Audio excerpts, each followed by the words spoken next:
महाकाय सूर्यकोटि समप्रभ निर्विघ्नं कुरु मे देव सर्वकार्येषु कर्पूरगौरं करुणावतारं संसार सागरं भुजगेन्द्रहारं सदा वसन्तं हृदयारविन्दे भवन भवानी सहितं नमामि।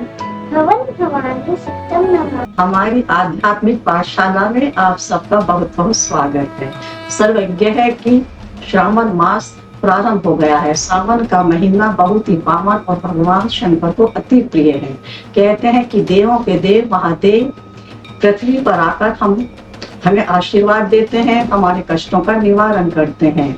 श्रावण मास में जलाभिषेक का बहुत महत्व है।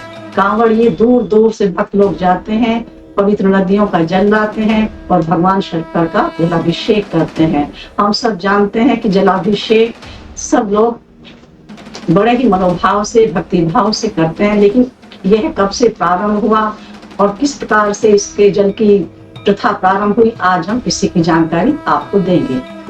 पद्म पुराण में महादेव माँ पार्वती को एक कथा सुनाते हैं और बताते हैं कि एक बार महर्षि दुर्वासा स्वर्गलोक में इंद्र से मिलने के लिए गए।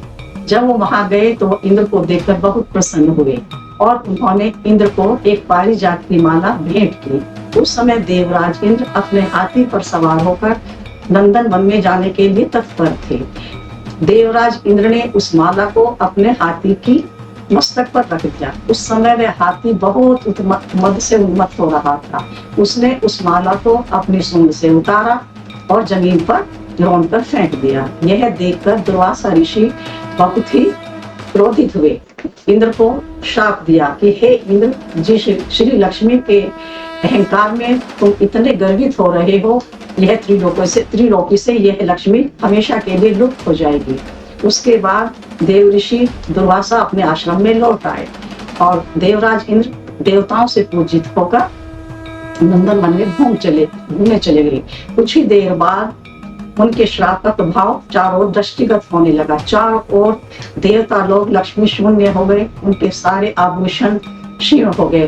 पृथ्वी पर त्राही त्राही मच गई। चारों ओर दरिद्रता हो गई। लोग भूखों मरने लगे। सब देवता परेशान होकर ब्रह्मा जी के पास गए। कहने लगे पितामह है, चारों ओर दरिद्रता छा गई है और देव ऋषि के श्राप से ये सब हो रहा है।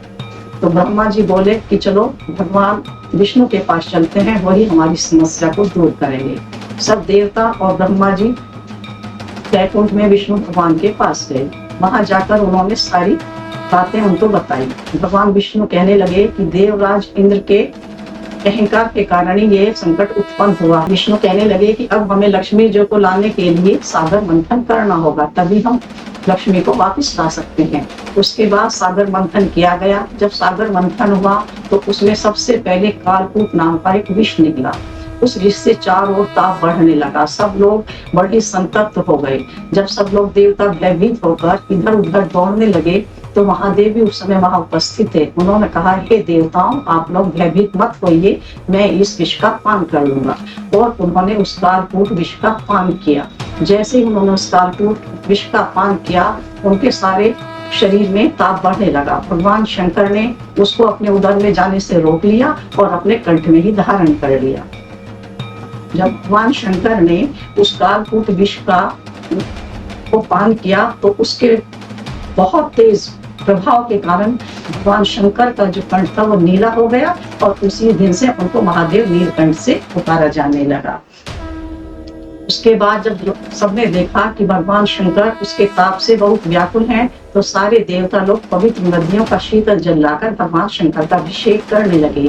बहुत समय तक उनके ऊपर जल का अभिषेक किया, उससे भगवान शंकर को कुछ तृप्ति प्राप्त हुई। और इस प्रकार श्रावण मास में उसी समय से भगवान शंकर के जलाभिषेक की प्रथा प्रारंभ हुई। श्रावण मास में भगवान शंकर के जलाभिषेक के साथ साथ बहुत से पर्व भी मनाए जाते हैं।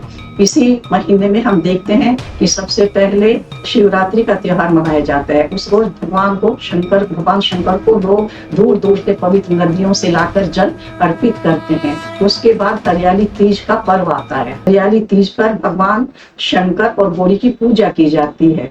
श्रावण मास में उसके बाद में नाग पंचमी का त्योहार आता है। नाग पंचमी के दिन भी नागों को दूध पिलाते हैं, उनकी पूजा करते हैं। अवध में इस पर्व को बुद्धू पर्व के रूप में मनाया जाता है। भाई बहनों का जो प्रेम का प्रतीक त्योहार है रक्षाबंधन, वह सावन की पूर्णिमा के दिन बड़े ही हर्षोल्लास के साथ पूरे भारतवर्ष में मनाया जाता है। इस प्रकार श्रावण मास में जो है बहुत से त्योहार हैं और भगवान शंकर की भक्त चारों ओर भगवान शंकर का ही श्रावण मास में भगवान शंकर अपने सत्यम शिवम सुंदर रूप में चारों ओर दिखाई पड़ते हैं और वे सारा वातावरण भक्ति में दिखाई पड़ता है। पुराण में यह कहा गया है कि भगवान शंकर का जो लोग सोमवार के दिन व्रत रखते हैं, उनकी भक्ति करते हैं, भगवान शंकर उनकी सब मनोकामनाएं पूर्ण करते हैं। इस प्रकार श्रावण का महीना पूर्ण रूप से भगवान शंकर को ही समर्पित है। भक्त लोग दूर दूर से आते हैं, मंदिरों में दर्शन करते हैं और भगवान की पूजा अर्चना करते हैं। भगवान शंकर आप सबकी मनोकामना पूर्ण करें, उनका आशीर्वाद आप सब पर बना रहे। भगवान शंकर की भक्ति का दीपक की ज्योत आप सबके हृदय में प्रज्वलित हो। हर हर महादेव, हर हर महादेव।